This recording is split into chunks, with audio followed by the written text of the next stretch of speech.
Je vais lancer un chronomètre pour essayer de tenir un petit peu le temps. Alors, on l'a vu ce matin, il y a beaucoup d'acteurs, beaucoup d'intervenants, finalement, dans ce parcours de prise en charge d'un mineur en danger.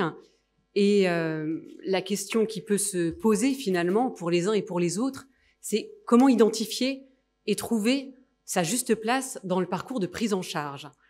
Moi, ce que je vais essayer de vous proposer, c'est un petit retour d'expérience, en fait, sur ce qu'on a fait côté Parquet de Paris, afin de vous expliquer comment on a essayé de faire évoluer nos pratiques pour améliorer notre action dans ce parcours de prise en charge d'un mineur victime de traite des êtres humains. Finalement, c'est une réflexion sur nos pratiques professionnelles pour les faire bouger. J'ai bien aimé tout à l'heure cette expression de bricolage. À un moment donné, il faut se lancer, faut bricoler, faut innover, faut essayer, parce que sinon on fait rien et ça ne bouge pas. Alors, pour cela, je dirais, on a un cadre qui est finalement le dispositif de la convention dite MIPROF, la convention sur la mise en place d'un dispositif visant à protéger les victimes mineures de traite des êtres humains, qui existe depuis 2016. Ça, c'est notre cadre, notre dispositif. Et puis, il y a finalement la manière dont on va le faire vivre en pratique. En 2 mots, ce dispositif, ce qu'il faut avoir en place, c'est qu'il est très large et on peut faire entrer dedans tous les cadres de traite des êtres humains. Il vise quand on reprend le libellé, le champ d'application, il vise les victimes et les mineurs, garçons ou filles, notamment exploités à des fins de commission de délit ou à des fins d'exploitation sexuelle. C'est les cas en pratique sur lesquels on essaie de travailler le plus, mais c'est pas exclusif. On a toutes les situations de traite qui peuvent rentrer dans ce cadre-là. Les mineurs exploités sexuellement, quand on réfléchit avec le mot-clé d'aujourd'hui qui est l'adhésion, on l'a vu notamment pour les jeunes mineurs nigérianes avec cette thématique de l'exploitation sexuelle, très importante, avec une adhésion qui était plus évidente, je dirais, que les mineurs contraints à commettre des délits. Là, c'est un véritable challenge par rapport à cette notion de l'adhésion. Et ce que je veux redire directement, une ordonnance de placement provisoire traite des êtres humains, parce que l'enjeu, il est là, le dispositif, c'est à un moment donné avoir cette OPPTEH, on n'a pas une obligation d'avoir l'adhésion du mineur. C'est pas écrit noir sur blanc. Il faut pas que le mineur en question dise voilà, moi je suis victime, j'adhère ou j'adhère pas. Ça va être au niveau de l'institution judiciaire que la décision sera prise. En regardant un peu où il en est de cette adhésion, sera évidemment prise en compte, mais c'est pas un critère obligatoire. Ces derniers temps, on essaie tous plutôt de travailler aussi sur ces mineurs contraints à commettre des délits. C'est pas évident, le diagnostic est pas forcément simple. Et puis deuxièmement, on se dit aussi, il faut pas réserver ce dispositif aux mineurs nigérianes, ça va de soi. Et ce qui était dit tout à l'heure par Olivier Perroux, c'était de se dire que la traite des êtres humains, ça va de soi, mais c'est pas quelque chose forcément de transfrontalier. C'est pas réservé à des mineurs qui sont des jeunes venus de Roumanie, qui sont des jeunes venus de Bulgarie, qui sont des jeunes venus d'autres pays. On évoquait cette exploitation sexuelle, de ce qu'est la prostitution finalement de cité. C'est aussi quelque chose qui est adapté à une jeune, qui est une jeune française, pour prendre cet exemple-là. Alors, dans la Convention, on a finalement plein d'acteurs, mais qui ont 3 missions. Il y a la mission de repérage, d'identification et de signalement des situations de traite des êtres humains. Il y a deuxièmement le volet de l'orientation, l'intégration du dispositif. Et troisièmement,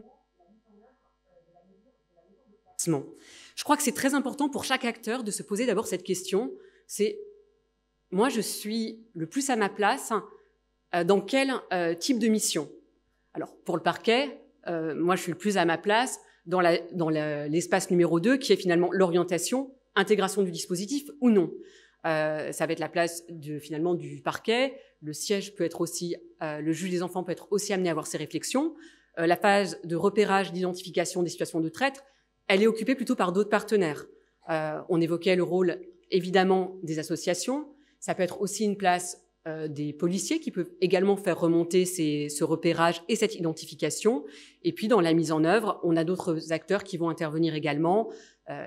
Évidemment, la mairie, le conseil départemental de Paris, la DPJJ, les associations qui vont réintervenir. En tout cas, chacun doit, je pense, se poser cette question-là. Ma place, elle est où ?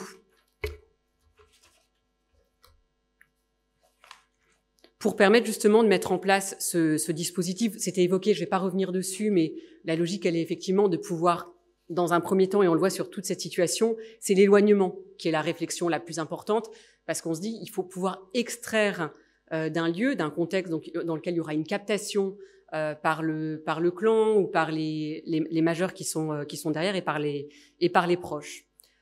Donc, pour réfléchir par rapport à cette juste place et à la place de chacun, je disais repérer son temps, c'est la première chose, et ça va aussi nécessiter de repérer le temps qui n'est pas le sien, mais dans lequel on peut aider les autres et leur faciliter le travail, tout simplement.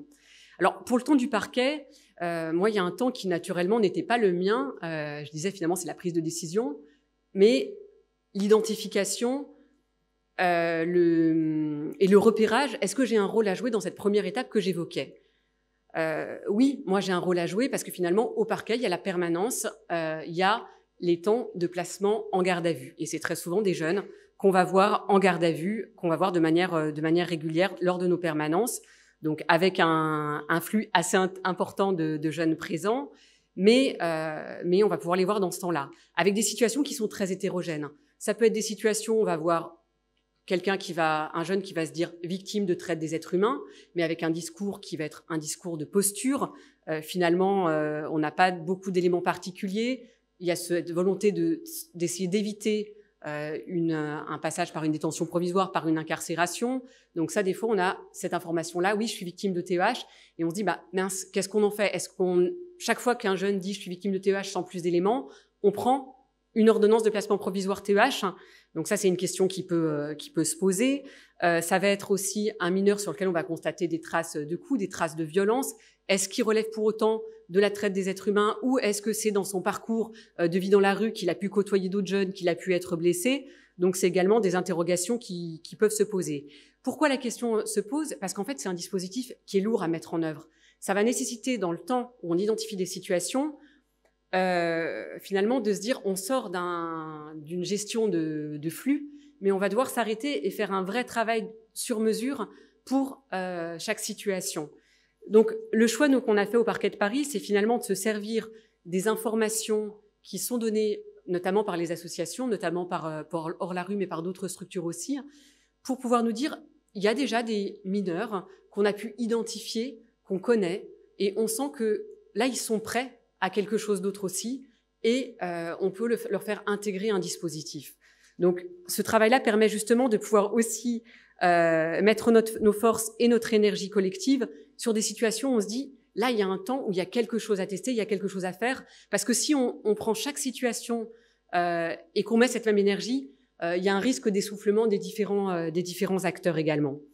Les OPP-TEH, on peut aussi les prendre sans ces informations et ce ciblage, mais quand il y a des opérations d'envergure qui sont prises, notamment par des sections telles que la JIRS, Juridiction interrégionale spécialisée du parquet de Paris, des majeurs vont être interpellés dans le cadre d'opérations d'envergure et on aura des mineurs immédiatement à placer, et là on pourra le faire et l'intégrer dans le dispositif. Alors, dans ces temps-là, on s'est dit qu'on pouvait peut-être aussi faciliter le travail des autres acteurs, parce que chacun, on marche souvent, et on se le dit, un peu en silo, parce qu'on est pris par notre rythme, parce qu'on est pris par nos contraintes. Et dans un premier temps, on s'est dit, des fois, on pourrait peut-être passer l'information aux acteurs qu'on a vu un tel ou un tel en garde à vue, vous nous en avez parlé, vous le connaissez, il faudrait qu'on vous passe l'information. Voilà, première étape. Deuxième étape, on s'est dit, est-ce qu'on peut pas aller un petit peu plus loin, et on a réfléchi à ce qu'on appelle, nous, une alternative aux poursuites, le rappel à la loi par magistrat, pour pouvoir, dans ce cadre-là, faire un lien entre, finalement, le tribunal et une prise en charge à la sortie du tribunal par une structure associative. Alors, l'alternative aux poursuites, ce qu'il faut peut-être savoir parce que ça étonne, en fait, c'est que quand je suis à la permanence parce qu'un jeune est en garde à vue, que je prends une décision, par exemple, qui soit présentée, qu'un juge des enfants soit saisi, moi, je ne vais pas forcément voir ce jeune. Enfin, en tout cas, pas encore. Ça va changer avec la réforme des mineurs, où on verra au niveau du parquet également les mineurs concernés, mais actuellement, je ne les vois pas systématiquement. Donc, l'alternative aux poursuites, quand je fais un rappel à la loi par magistrat, ça va me permettre de voir le mineur en question et de pouvoir avoir justement une accroche. Ça a du sens parce que quand on parlait tout à l'heure de cette idée de mettre des mots aussi, c'est un temps pendant lequel on peut... Alors, c'est compliqué pour le mineur qui est dans un tribunal, donc tout est lié, police, justice, je ne suis pas sûre que ce soit si simple, mais ça permet aussi de lui dire à un moment donné et qu'il l'entende, le parquet a une mission de répression, mais le parquet a également une mission de protection. Et de lui dire aussi, il y a des choses qui ne sont pas normales. Quand on est un enfant, ce n'est pas normal d'aller voler. Quand on a un enfant, ce n'est pas normal d'être frappé quand vous ne volez pas ou quand vous ne faites pas un chiffre d'affaires journalier. Alors, ce temps-là, on a pu le tester, notamment le mettre en place avec Hors-la-Rue. Et la question de la prise en charge, elle s'est posée aussi, parce qu'elle s'est de se dire, si Hors-la-Rue intervient, est-ce que Hors-la-Rue intervient dans le tribunal ou à l'extérieur du tribunal? En fait, on a testé les deux. On a testé dans le tribunal, avec des questions qui se sont posées, où d'ailleurs on s'est dit, mais en fait, à un moment donné, si moi je rends une décision, je fais mon rappel à la loi par magistrat, quel est le cadre après pour retenir le jeune? Je ne suis pas censée le garder. Alors, est-ce que je fais intervenir l'association avant? On n'était pas très à l'aise parce que juridiquement, ça posait quelques questions, et même par rapport aussi au positionnement des associations. Il peut y avoir un mélange des genres également, avec une association qui est faite police-justice et l'association qui est censée être dans un autre environnement. Donc ça, c'est quelque chose qui interrogeait aussi. Donc, on s'est dit que dans ce type de prise en charge, c'était intéressant d'identifier une association, quelle qu'elle soit, pour identifier en fait quelqu'un qui pouvait faire ce lien avec le mineur concerné, et que moi je fais mon déferment tranquillement dans le tribunal, je passe mes messages, j'explique aussi qu'il y a des associations, qu'il y a des partenaires, sans donner plus de noms, sans donner plus d'éléments, et au moment de la sortie, tout simplement, quand quelqu'un sort, je fais un bond de libération et je note dessus prise en charge par une structure associative dont je mets le nom, ce qui veut dire que quand le mineur sort, il est, entre guillemets, confié par la personne, la structure qui a été fléchée, ce qui permet derrière un temps d'échange et de travailler toujours à tisser ce lien de confiance pour permettre à la longue que des actions se mettent en place et qu'il y ait une accroche qui soit faite. Le temps de rappel à loi par magistrat me permet aussi de garder la main sur le temps, parce que je sais, on pourrait faire ce temps-là après le déferment devant le juge des enfants, mais moi je perds la main sur tout simplement l'horaire de ce déferment. C'est déjà pas toujours évident à organiser, donc voilà pourquoi aussi on a ce volet-là. Un autre temps qui peut être utilisé, c'est le temps de prolongation des gardes à vue, dans lequel on peut aussi faire passer ce type de message aux jeunes.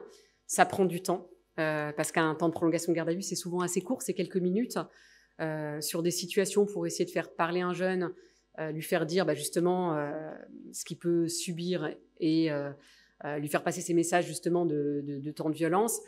Dans le dernier exemple sur lequel on l'a fait, ça a duré 30 minutes, et quand on a une perme très chargée, c'est aussi compliqué, mais en tout cas, c'est utile. Un autre temps dont on s'est dit qu'il était utile, c'était le début de la garde à vue. Parce que préparer une sortie, une ordonnance de placement provisoire et un lieu de placement, ça va demander du temps pour les partenaires. On a généralement 48 heures. Si moi je me rends compte à la 46e heure que ce mineur-là, en fait, il faut lui trouver quelque chose et que je le dis au partenaire à ce moment-là, c'est tard pour eux pour s'organiser. Donc, on a essayé de mettre en place une identification en amont pour pouvoir se rendre compte par tranche de demi-journée, est-ce qu'on a un mineur qui est fléché, qui est identifié, qui est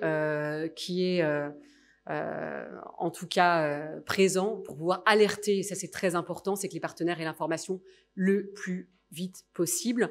Temps très important. Pour le temps d'identification, le temps de décision, je l'évoquais, alors dans le placement provisoire qui va être prise. Après, il y a un temps qui est moins le mien, c'est le temps de mise en œuvre de la mesure de placement et finalement le parcours carcéral, la suite.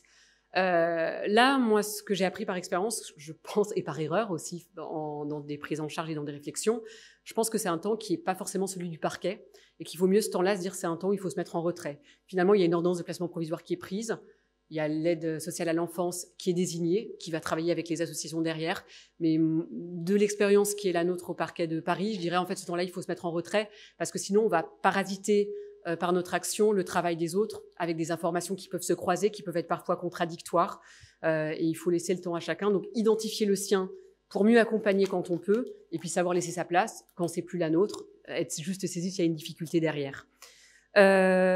Pour terminer sur la thématique de l'incarcération, on évoquait également la contrainte et la question des soins.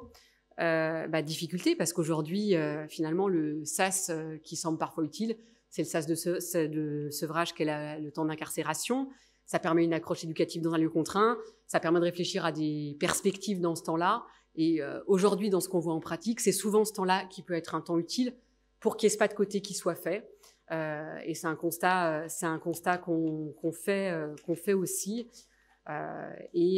Qui nécessite effectivement des réflexions sur d'autres structures. Le travail de l'association Koucha, évidemment, et on attend vraiment tous avec beaucoup d'impatience des structures qui ressemblent le plus à ce qu'on peut voir en Belgique, pour nous permettre aussi d'avoir des solutions qui permettent de répondre en fait à ce qui est dans l'intérêt de ces jeunes. Et je vais m'arrêter parce que je crois que j'ai déjà dépassé mon temps de parole.